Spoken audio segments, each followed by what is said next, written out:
Love X Revenge. She had promised herself that this vacation would be quiet. No uniforms, no briefings, no satellite phones buzzing at 3 in the morning. Just a small coastal town, an old guest house near the pier, and the sound of waves instead of helicopters. General Alexandra Hayes, one of the most respected Marine commanders in the country, wanted to disappear for 2 weeks and be just another woman walking along the shore with a coffee in her hand. On her first evening, she almost believed it would work. The town looked peaceful on the surface. Tourists wandered near the water, local fishermen argued lazily by their boats, and neon lights from cheap bars flickered as the sun went down. Alexandra walked slowly, wearing jeans, sneakers, and a simple jacket. No one would ever guess that the woman checking her phone messages was responsible for thousands of lives and some of the most complex operations overseas. That illusion shattered near the old bus stop. 3 young men blocked the sidewalk ahead. Loud, drunk, and bored. The kind of gopniks that existed in every country, every town, track jackets, cigarettes, cheap beer, and the confidence that came from thinking no one could touch them. A teenage girl stood a few steps away, clutching her bag, clearly afraid to pass. "Hey, sweetheart," one of them laughed, stepping closer to the girl. "Where you rushing to?" Alexandra stopped. She had seen this scene too many times in different forms: villages overseas, refugee camps, ruined cities. The faces changed, but the arrogance was always the same. She felt that familiar cold clarity settle in her chest. The calm before action. "Leave her alone," Alexandra said evenly. The gopniks turned toward her, surprised. They laughed when they saw her. Average height, no visible weapon, no fear in her eyes. "And who are you?" The tallest one sneered. "Her mother." "I'm someone who's telling you to walk away," Alexandra replied. The girl seized the moment and hurried past, whispering a shaky, "Thank you," as she ran. The gopniks didn't like that.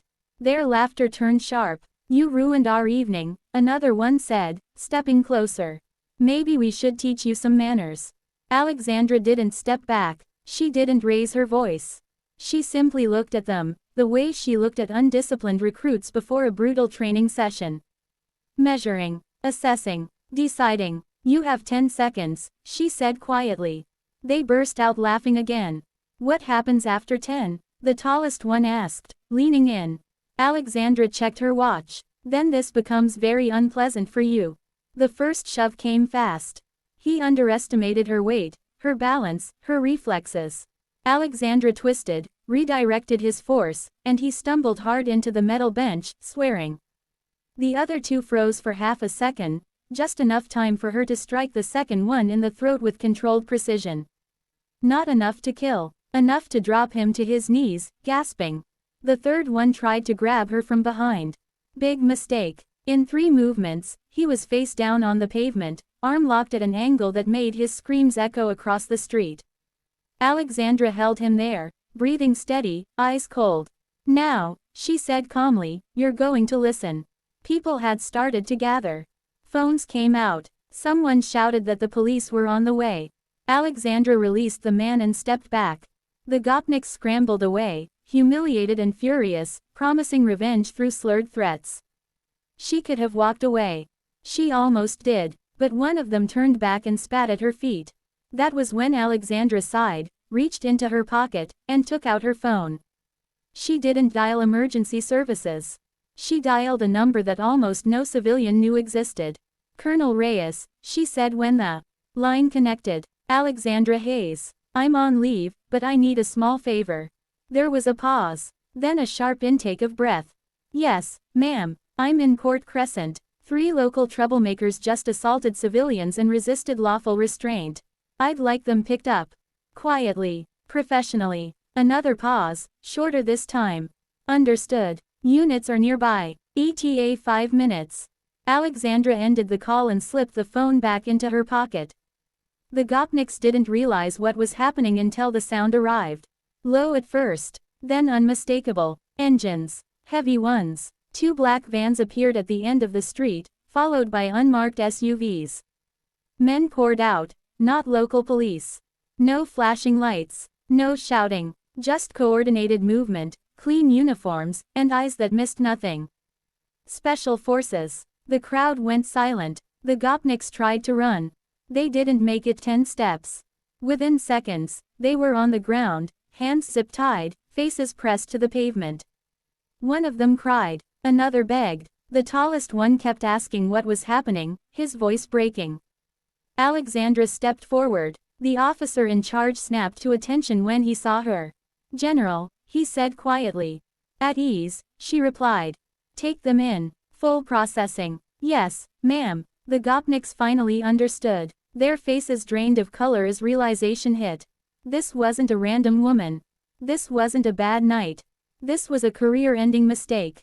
As they were dragged toward the vans, one of them turned his head, eyes wide with terror. "Who are you?" he whispered. Alexandra met his gaze. "Someone you should have left alone." The vans drove off. The streets slowly came back to life. People whispered, replayed videos, speculated wildly. Someone approached Alexandra, thanking her. She nodded politely, already feeling the adrenaline fade. Back in her guesthouse room, she sat on the bed and stared at her hands. They were steady, always steady. She wondered, briefly, if she would ever truly be able to turn it off, the instinct to intervene, to command, to protect. The next morning, the story exploded. Videos flooded social media. Headlines screamed about a mysterious woman who single-handedly took down 3 thugs and then summoned special forces with one phone call. The truth came out by noon. General Alexandra Hayes. On vacation. The gopniks were charged with assault, resisting detention, and more offenses quietly added by people who knew how to look into their past. Their bravado vanished overnight. Their friends stopped answering calls. Alexandra checked out of the guesthouse early. As she drove away from the town, she felt no pride, no anger. Just a quiet certainty. Love and revenge weren't always loud. Sometimes, they arrived calmly, in civilian clothes, with one phone call, and changed everything forever.